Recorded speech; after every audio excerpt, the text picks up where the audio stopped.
Army और दादी ने अब क्या नया ड्रामा रचा है। इस बार रानी राजा अपना हाथ उसके गले के पास रखकर कहने वाली है कि आखिरकार वह उसे मारने की कोशिश कर रही है और पीटने की कोशिश कर रही है। इसके बाद देखने को मिलेगा कि जब प्रथम वहां पहुंचेगा तो उसे लगेगा कि सच में रात बहुत भारी है और सब कुछ बिगड़ चुका है। लेकिन इसी बीच राधा जानबूझकर अपना हाथ उसके गले के पास रख लेगी और इस तरह एक ड्रामा तैयार करेगी। इसके बाद घर के सारे लोग यही समझेंगे कि राधा ही उसे परेशान कर रही है। वे उसके सामने हाथ जोड़कर माफी मांगेंगे। मुझे माफ कर दो, मैं ऐसा कुछ भी नहीं करना चाहती। मैं तुमसे माफी मांगती हूँ। अगली बार मैं तुम्हें कुछ नहीं कहूंगी। फिर देखने को मिलेगा कि जब प्रथम वहां पहुंचेगा तो वह हैरान रह जाएगा। इसी के साथ कहानी में एक दिलचस्प मोड़ आने वाला है, क्योंकि इस बार निहार की भी एंट्री होने वाली है। वह घर में एक नए रूप और नए रंग के साथ लौटेगी। इसके बाद राजा जोगी निहार को ढूंढने की कोशिश करेगा, क्योंकि निहार अब घर में वापस आने वाली है। लेकिन इस बार वह एक नए नकाब में आएगी, जिससे कोई पहचान नहीं पाएगा कि यह लड़की कौन है। राजा उसका पीछा करेगा, लेकिन सच्चाई उस वक्त राजा के सामने नहीं आ पाएगी। असल में यह पूरा प्लान दादी का होगा, जहां दादी, निहार और अरमी ये तीनों मिलकर तय करेंगे कि राजा को इस घर से कैसे दूर रखा जाए। घर के अंदर सब कुछ सामान्य दिखाई दे रहा होता है, मुस्कानें, बातें और सुकून। लेकिन इस सुकून के पीछे छिपी होती है एक ऐसी साजिश जो एक बहू की पूरी जिंदगी को तोड़ देने वाली थी।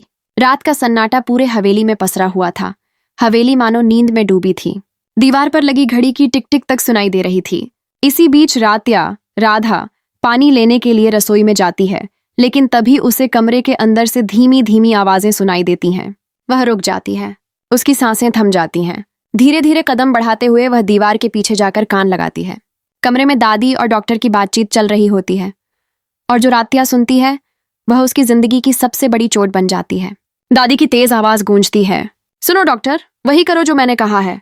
अगर तुमने मेरी बात से जरा भी हटने की कोशिश की तो मैं तुम्हारा पूरा पैसा रोक दूंगी।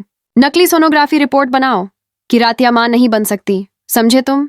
डॉक्टर की आवाज कांप रही होती है, लेकिन दादी जी, ये झूठी रिपोर्ट गलत है, इससे बहुत बुरा हो सकता है। दादी की आंखों में लाल चमक उभरती है। मुझे सही गलत मत सिखाओ डॉक्टर, जितना कहा है उतना करो, वरना जिस नाम से तुम इज्जत कमाते हो उसी नाम को मैं मिट्टी में मिला दूंगी। ये सुनते ही रातिया पत्थर की मूर्ति सी बन जाती है।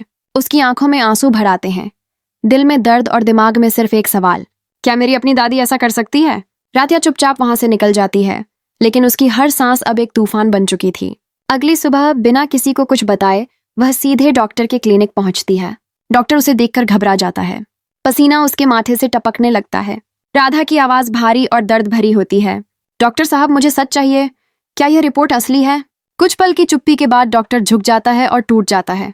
रातिया जी, मैं मजबूर था।